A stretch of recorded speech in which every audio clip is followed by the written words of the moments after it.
2021년 초인 지금 만약에 하이브리드 SUV를 고르려고 한다면 소형 SUV랑은 확실히 좀 급이 좀 다르구나, 약간 이런 느낌을 받습니다. 제 키가 183인 거를 감안해서 봐주시면 좋겠고요. 내가 이렇게 오래된 차 맞아? 약간 이런 느낌이 딱 듭니다. 아쉬운 부분도 있겠지만 가격을 생각하면 동급되기 편하다고 느낄 수 있는 요소는 바로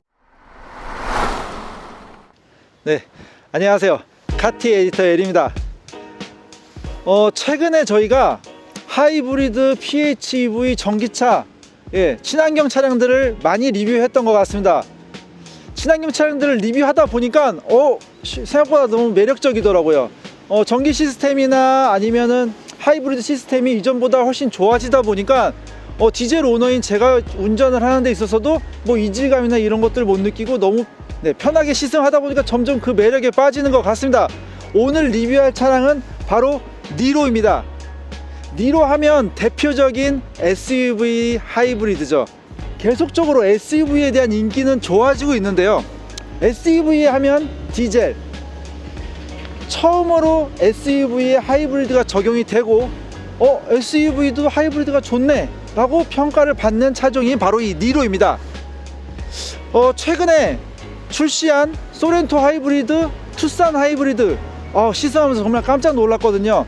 그러면 지금 만약에 SUV 하이브리드 경제성과 효율성 생각해서 그럼 가성비가 좋은 SUV 뭐가 있을까 하고서 제가 한번 인터넷을 찾아봤습니다. 그랬더니 아직도 니로 하이브리드가 가성비 갑이더라고요. 선물인데 이제 와서 가성비 갑을 논하냐, 물론 그럴 수는 있지만 지금 현 시점에서 2021년 초인 지금 만약에 하이브리드 SUV를 고르려고 한다면 바로 이 차량이 가성비 갑이라는 거죠. 니로의 시작가는 2,420만원입니다 에이 무슨 소리야, 제일 싼 차가 있는데 바로 현대자동차의 코나 하이브리드죠. 코나 하이브리드와 가격 차이를 봤더니 시작가가 55만원 밖에 차이가 나지 않더라고요. 그래도 55만원 차이 나는 거잖아 이렇게 생각하실 수가 있는데요. 지금 아무래도 출시한 지 좀 되다 보니까 프로모션이 괜찮습니다. 프로모션이 현재 기본적으로 20만원 할인, 아니면 생산 월일별로 해서 최대 50만원까지 할인을 하고 있더라고요. 그렇게 되면은 5만원 차이, 5만원 차이라면 역시 가격대별로 니로 하이브리드가 갑이 아닌가 이렇게 생각을 하고요. 물론 저희가 얼마 전에 시승한 투싼 하이브리드, 제가 정말 디자인이 어마무시하고 실내 인테리어의 어떤 고급스러움이나 첨단 사양들 정말 대단하다 이러면서 막 극찬을 했는데 정말 지금 현 시점에서 437만원이나 차이가 나더라고요. 아무래도 차가 좋아지고 신형이 되다 보니까 가격이 많이 올라갔습니다. 크기도 물론 더 커졌지만요.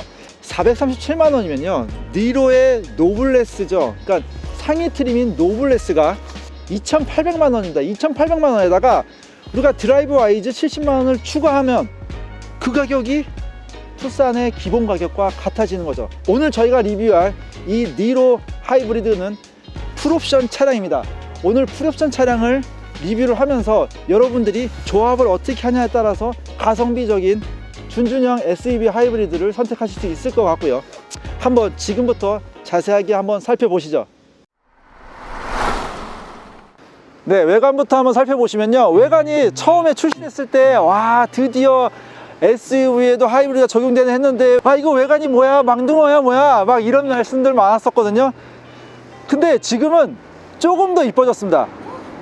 그러니까 기본 틀은 똑같은데 디테일을 변경 줬더니만 이렇게 좀 다른 느낌을 줍니다. 좀 뭔가 세공을 한 듯이 좀 이렇게 보석 느낌으로 되어 있고요. 그 다음에 포그램프가 이런 식으로 좀 디테일을 살렸습니다. 그렇다 보니까 좀 망둥어가 잘생겨졌어. 지금은 외관 디자인이 꼭 못생겼다라고 하기 힘들 정도로 디자인이 이뻐졌습니다. 자, 측면 보시면요, 역시 활용 점점은 휠이라고 그랬거든요. 휠이 디테일하게 이렇게 바뀌고 나니까 차량이 좀 더 스포티해 보이는 느낌이 있습니다. 그리고 역시나 길죠. 우리가 코나는 가성비에서 배제하는 이유는 사실 가격 측면이 아니라 이런 공간감과 이런 차체의 크기에 있지 않을까 싶습니다.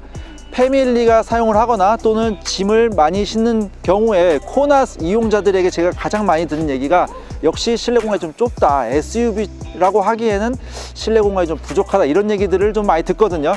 그런 면에서 이렇게 긴 전장이 이 니로 하이브리드가 꾸준하게 인기를 얻고 있는 요소가 아닌가 생각됩니다. 후면 디자인 이제 익숙해지셨죠?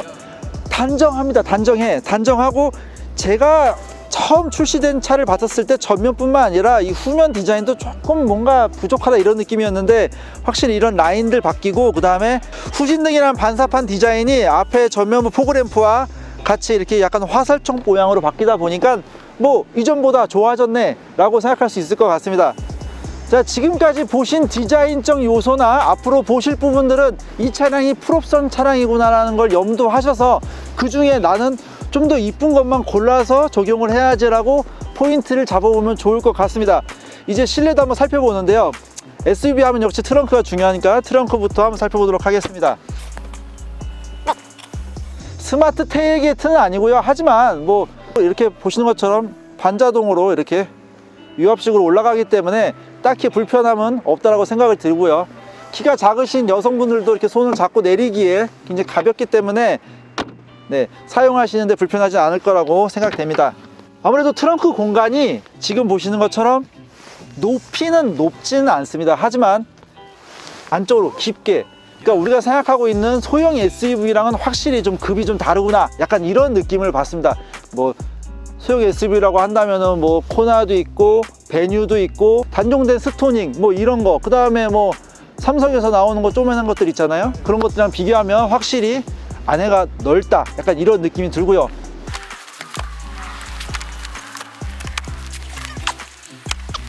자, 플랫을 하게 되면 2열을 폴딩을 하게 되면 지금처럼 플랫하게 되는 걸 확인하실 수가 있습니다. 물론 차이점이 있다면 여기 지금 보시는 것처럼 앞에 턱이 좀 올라와 있다라는 거, 여기까지 해서 플랫하게 만약에 됐다면 아마 이 공간만큼 더 사용할 수가 있었겠지만 그렇지 않다라는 부분 확인하실 수가 있고요. 그럼에도 이렇게 풀플랫이 되어 있다 보니까 안에가 평평하게 유지되는 걸 확인하실 수가 있고요. 그 다음에 요즘에 차박이 엄청 인기가 많은데 이렇게까지 보이시나요? 1열 시트 제일 앞으로 당겼을 때 제 키가 183인 기준으로 끝에서 끝에까지 딱 닿는, 그러니까 여기까지만 평탄화가 이루어지면은 충분히 차박을 편하게 할 수 있다, 뭐 이렇게 보실 수가 있을 것 같습니다. 네, 2열을 탑승해 봤는데요, 제 키가 183인 거를 감안해서 봐주시면 좋겠고요. 지금 보시는 것처럼 머리가 한 가락도 닿지 않습니다. 이 정도로 헤드룸이 되어 있는 걸 볼 수가 있고, 레그룸도 주먹 2개, 진짜 공간성 하나만큼은 진짜 기가 막힌 것 같고요. 굳이 이 상급 모델인 중형 SUV들과 비교를 하자면은 시트 뒤에 힙시트가 조금 짧다라는 거, 그리고 등받이 각도가 조절이 안 된다는 거, 그거 말고는 이 기본적인 어떤 자세에서는 굉장히 훌륭하다 볼 수 있을 것 같고요. 지금 보시는 것처럼 플럼 컬러가 적용되어 있는데, 저희 그 셀토스 영상 보셨겠지만 셀토스에 적용된 컬러도 이 컬러거든요. 꽤 산뜻하면서도 너무 요란하지도 않고, 그 다음에 약간 고급스러운 느낌도 있는 컬러가 바로 이 컬러입니다. 꽤 만족도가 높은 컬러니까요, 나중에 구매하실 때 참고하시면 좋을 것 같고요. 이렇게 옵션에 의하면 이렇게 가운데 암레스트까지도 적용이 되는 거 보실 수가 있고, 좀 디테일하게 보시면은 여기 스티치가 흰색으로 들어가 있습니다. 이렇게 흰색으로 들어가 있고, 이렇게 사이드에도 이렇게 별도로 디자인을 줬습니다. 그리고 니로를 선택하실 때 테크팩을 보실 수가 있는데요, 지금 보시는 것처럼 2열 쪽에 이렇게 220V 소켓이 적용되어 있는 걸 보실 수가 있거든요. 220V, 그러니까 약간 아웃도어를 즐기시는 분들에게는 사실 좀 유용하게 사용할 수 있는 부분이거든요. 220V, 그 다음에 무선 충전, 그리고 바로 크렐 오디오까지 포함해서 90만원 옵션으로 선택하실 수가 있습니다. 크렐 오디오는 8개의 스피커와 앰프가 포함되어 있습니다. 참고하시면 좋을 것 같아요. 자, 이제 1열을 한번 보시죠.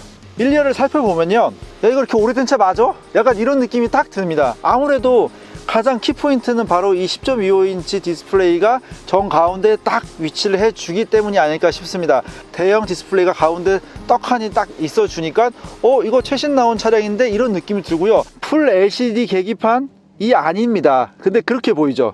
제가 최근에 봤던 계기판 중에 현대기아 통틀어서 가장 이쁘고 단정한 디자인이 아닌가 싶습니다.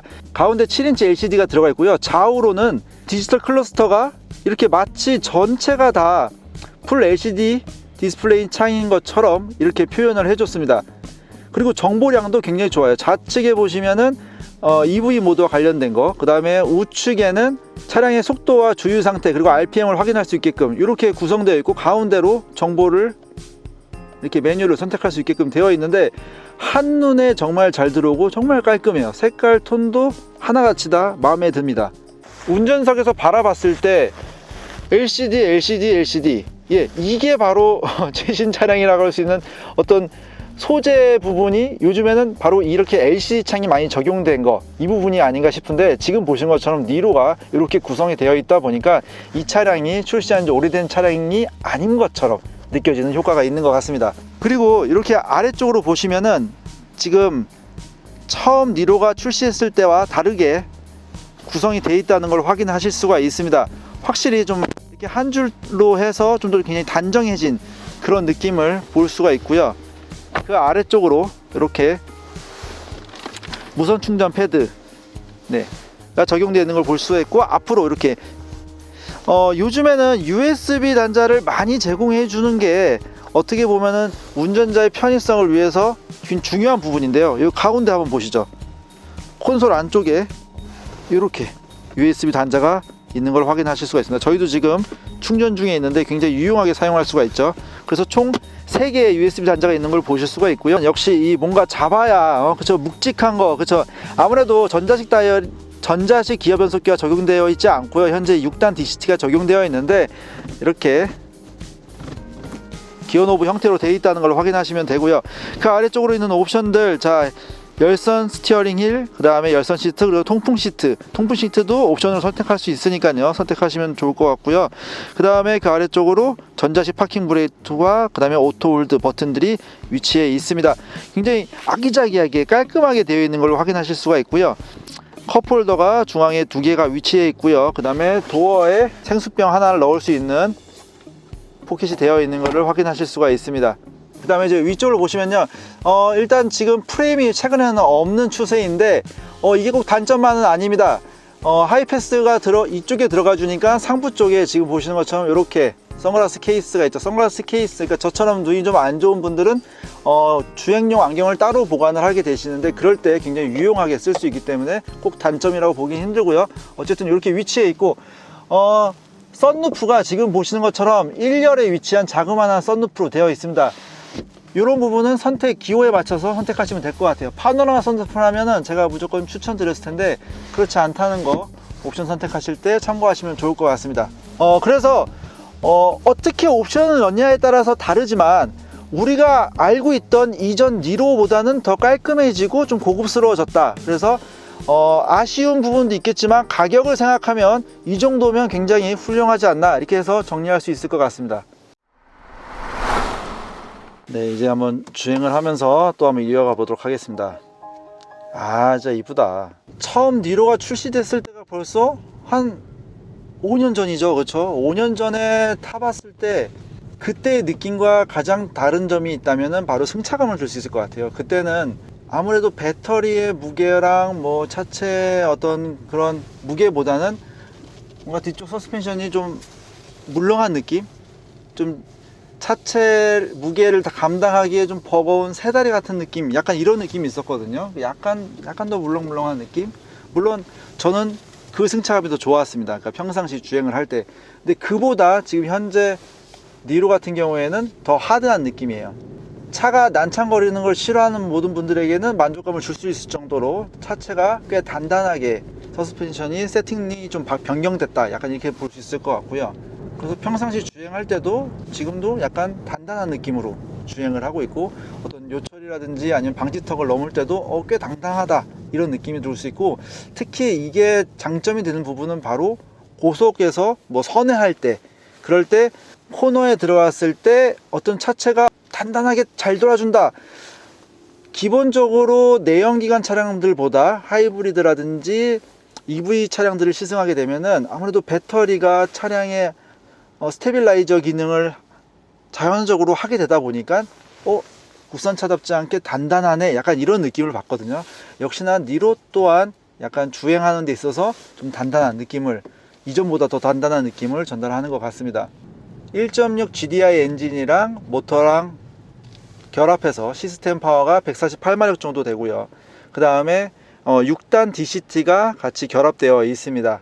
6단 DCT도 굉장히 빠릿빠릿하고요. 그 다음에 시스템 출력이랑 합해서 140마력이 넘으면 현재 이 차체나 무게를 생각했을 때 사실 이 정도면 충분한 어떤 파워이기 때문에 차량을 좀 재밌게 운전하고자 하는 분들, 다이나믹하게 운전하고자 하는 분들에게도 만족감을 줄 수 있을 정도의 시스템 출력이라 볼 수가 있을 것 같습니다.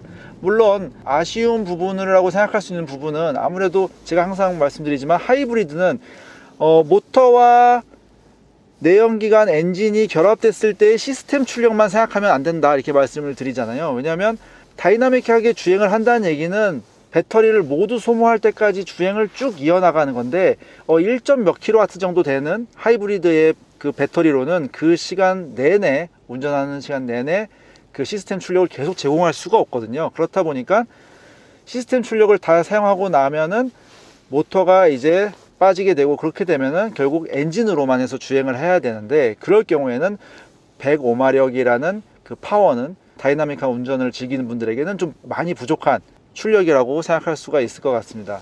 하지만 제가 처음에도 말씀드렸지만 가성비를 논하는 것 자체가 바로 효율성에 초점을 맞추고서는 차량 선택을 하는 거기 때문에 그런 분들에게는 차고 넘치는 시스템 파워이지 않을까 생각이 들고요. 다이나믹한 주행을 즐기려면 역시 드라이브 모드를 선택을 해야 되는데, 지금 보시는 것처럼 드라이브 모드를 선택할 수 있는 버튼이 보이시지 않으실 겁니다. 네. 드라이브 모드는 딱 두 가지입니다. 에코와 그 다음에 스포츠. 그래서 기본적으로 니로는 에코고요. 그 다음에 스포츠로 바꾸기 위해서는 좌측으로 이렇게 옮기게 되면 스포츠 모드가 되고, 이렇게 스포츠 모드로 바뀌게 됩니다. 굉장히 화려하죠. 네, 불꽃이 튑니다. 예. 물론 이제 불꽃이 튈 만큼의 성능은 아니지만 모터의 파워와 엔진의 파워를 최대한 이끌어서 다이나믹한 주행을 시작할 준비가 됐다라고 생각하시면 될 것 같고요. 바로 이 패들 시프트를 이용해서 지금부터 다이나믹한 주행을 즐기면 됩니다. 자, 하지만 공도니까요, 얌전하게 주행을 하고요. 그러면 에코 모드일 때는 이 패들 시프트가 어떤 역할을 하느냐. 자, 여기서 제가 한번 당겨 볼게요. 회생 제동 시스템의 레벨 단계를 선택하는 그런 용도라고 생각하시면 됩니다. 이거 전기차에서 보던 건데, 예, 맞습니다. 전기차에서 보던 바로 그 회생 제동의 그 담력을 제어하는 패들 시프트고요. 여기서 담력을 최대로 해서 레벨 3로 하게 되면 엑셀에서 발을 띄게 되면은 지금 방금처럼, 자, 이렇게 해서 50km로 갔다가 뛰게 되면 바로 살짝 브레이크를 건 것처럼. 브레이크 안 밟은 거예요? 브레이크 안 밟은 거예요. 지금 이 정도의 담력으로 회생 제동을 하게 되고 극적으로 전력을 만들어내는 거죠. 우리가 전기차에서 한 발로 이제 주행을 하거든요. 엑셀을 밟았다 뛰게 되면은 강력한 이제 회생 제동으로 브레이크가 작동하는 것처럼 느껴지는, 그거보다는 좀 약한, 하지만 그래도 제법, 자, 이렇게 해서 쫙 줄어드는 걸 볼 수가 있고요. 네, 거의 브레이크를 밟은 것까지 줄어들죠. 요거를 최대 3단계, 그러니까 기본까지 하게 되면 4단계 레벨이 되는 거고요. 레벨을 이제 본인의 주행 성향에 맞춰서, 또는 도로 환경, 그러니까 지금 도로에서는 정지보다는 그냥 항속 주행이 낫겠다, 이럴 때는 그냥 기본으로 그냥 쭉 이렇게 항속을 하시면 되고요. 자, 이 부분이 그 처음에 니로가 출시됐을 때와 차이점이라면 또 하나가 있는데, 바로 좌측에 있는 12V 리셋 버튼입니다. 하이브리드 오너거나 전기차 오너가 아닌 분들이 그냥 막연하게 생각하는 게 있어요. 하이브리드는 방전 안 되지 않아? 그렇게 큰 배터리가 있는데. 하지만 방전이 되죠. 왜냐하면 앞에 납산 배터리와 차량 주행을 위한 배터리는 별도로 위치해 있고 별도로 사용되기 때문에 12V 리셋 버튼으로 차량의 주행 배터리를 이용해서 순간적으로 이 앞에 납산 배터리를 충전해서 시동을 걸 수 있게끔 도와주게 되는 거죠. 지금 조용한 호텔로 들어왔는데 확실히 차가 조용합니다. 그러니까 동급 세그먼트 중에 내연기관 차들과 비교했을 때는 월등히 조용할 수밖에 없어요. 이 차는 하이브리드잖아요. 고속주행을 하면서 아무래도 바람 소리가 좀 들리거든요. 근데 우리가 예전에 망둥어라도 올렸던 이 니로의 전면부 디자인은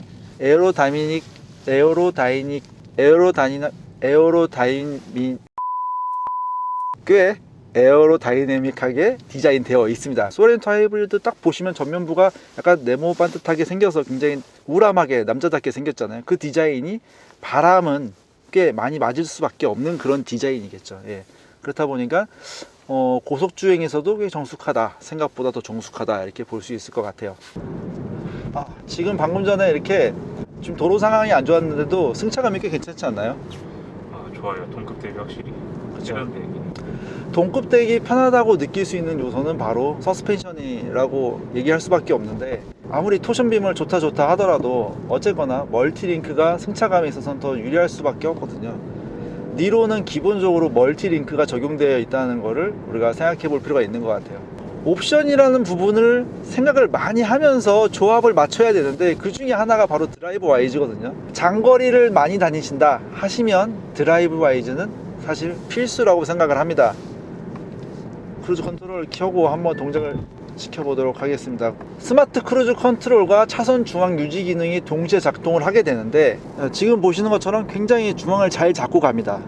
그리고 자, 앞차가 이제 정차를 하네요. 그래서 이렇게 해서 브레이킹을 이제 하게 되는데, 스무스하게 굉장히 잘 돼요. 그러니까 차선 중앙 유지 기능이나 이런 부분은 뭐 K7이나 이런 거 안 부러울 정도로 굉장히 잘 된다 보시면 되고요. 그러면은 니로가 나온 지가 얼마나 됐는데 그럼 얘 시스템이 그러면 지금 최고란 얘기야? 이렇게 얘기하시는데, 차선 중앙 유지라든지 가감속의 어떤 시스템은 최신이랑 같다라고 보시면 되고요. 최고급 차량들과 어떤 차이가 있느냐, RMDPS가 적용되지 않고 C타입이다 보니까 살짝 벗어나는 경우가 있습니다. 지금도 살짝 브레이킹을 하면서 지금 보시면은 차선의 정중앙이 아니라 살짝 오른쪽으로 치우친 걸 영상으로도 보실 수 있을지 모르겠는데, 살짝 그렇게 되어 있거든요. 그러니까 이런 차이. 근데 그럼에도 조타를 굉장히 열심히 하면서 선회 구간에서도 최대한 차선의 중앙을 유지하려고 노력하고 있거든요. 근데 그게 굉장히 좀 좋은 편이다 이렇게 생각할 수 있을 것 같아요. 그런 생각 해볼 수 있는 것 같아요. 뭐 신차들이 출시되면 당연히 좋겠죠. 그리고 최신 나온 차량들이 물론 더 좋습니다. 근데 신차 품질을 생각하거나 또는 가격이 갈수록 정말 하극상이라고 해도 될 정도로 가격이 높아지고 있거든요. 이제 옵션에 계급은 없어진 상황이죠. 그렇다 보니까 다양한 옵션을 적용할 수 있는 건 좋은데, 그만큼 가격이 좀 높아지고 있는 거. 그래서 저희가 얼마 전에 시승했던 K7의 판매량이 높은 것도 이유가 되는 것 같고요. 그리고 니로가 지속적으로 인기가 좋은 것도 이유가 되는 것 같습니다. 그럴 만한 이유가 다 있는 것 같습니다.